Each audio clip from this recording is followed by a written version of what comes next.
So, okay, Mr.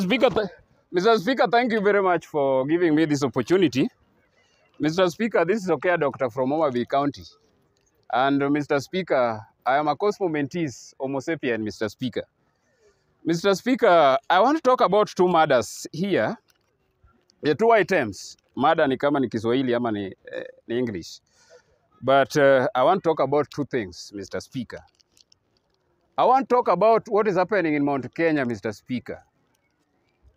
Mr. Speaker, in Mount Kenya, there is something called identity crisis, identity paralysis that is taking place in Mount Kenya, Mr. Speaker. They don't know which person to follow, whether to follow Ndindi Nyoro, or to follow Kimani Chungwa, or to follow the other guy calling himself Rigiji, or to follow Jeremiah Kioni, Mr. Speaker. Mr. Speaker, I want to say that these people from Mount Kenya, and I want to give them credit, Mr. Speaker, because we are having a problem because of Mount Kenya today. The problem that we are facing today is because of Mount Kenya. But I want to give them credit, because if you read the history, if you are a student of history, Mr. Speaker, you will realize that we got independent because of these guys calling themselves Mount Kenya through Mau Mau rebellion, Mr. Speaker. Mr. Speaker, those guys fought for us. That is why today we are very free and we are now governing ourselves, Mr. Speaker. But I want to tell them, Mount Kenya people, that come together and form a team, form a party, form something that is going to be of your own. Don't rely on William Samoei Ruto, because William Samoei Ruto cannot deliver anything. As we are speaking here today, Mr. Speaker, William Ruto is the president of this country. As the same as William Ruto is the vice president of this country, Mr. Speaker. William Ruto is the cabinet secretary, Mr. Speaker. William Ruto wants to do everything, anything and everything, Mr. Speaker. Mr. Speaker, I want to say that the cabinet secretaries that you are seeing today, they have been given job opportunities to do. They have been delegated job opportunity to do. They are not doing them because they have poor leadership capability, Mr. Speaker, and they can't do it.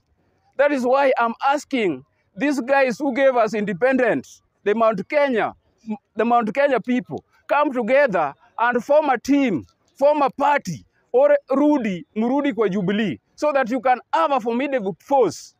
We are not going to elect.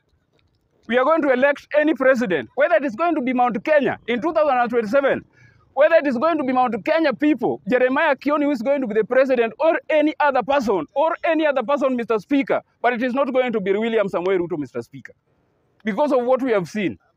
As we are speaking here today, Mr. Speaker, William Samoei Ruto, if you compare him with Uhuru Kenyatta, William Samoei Ruto ameboro sahi 1.65 trillion. And we have not seen even 1 kilometer of roads, Mr. Speaker. As we are speaking here today, Mr. Speaker, our education system today is not good, Mr. Speaker. As we are speaking here today, Mr. Speaker, sir, our hospitals, Mr. Speaker, are not having medicine, Mr. Speaker. As we are speaking here today, there is nothing that is going on in this country. William Ruto cannot differentiate between politics and development, Mr. Speaker. He's doing 90%, 95%. He's taking 95% of his time, Mr. Speaker, doing politics in this country, Mr. Speaker, rather than concentrating on development, Mr. Speaker. Therefore, today, I want to ask the opposition, let us come together. Let us come together in 2027 and have somebody that is going to be the president that is going to concentrate on development, not concentrating on politics of this country. Because on Sunday, Mr. Speaker, every Sunday there is politics. William Ruto akienda kwetu politics, lazima afungue ofisi ya UDA hapa, lazima afanye politics kidogo, and it is not going to be quit to us the development that we need in this country, Mr. Speaker. I'm asking even Kalonzo Musyoka, because they are saying in Azimio that we have to maybe pay him some debt, Mr. Speaker.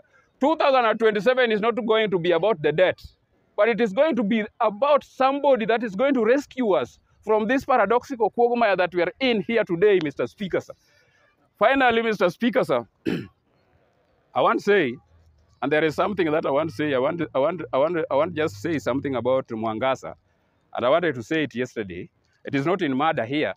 Mr. Speaker, Mwangasa also should learn to deal with the MCA away. Thank you very much, Mr. Speaker.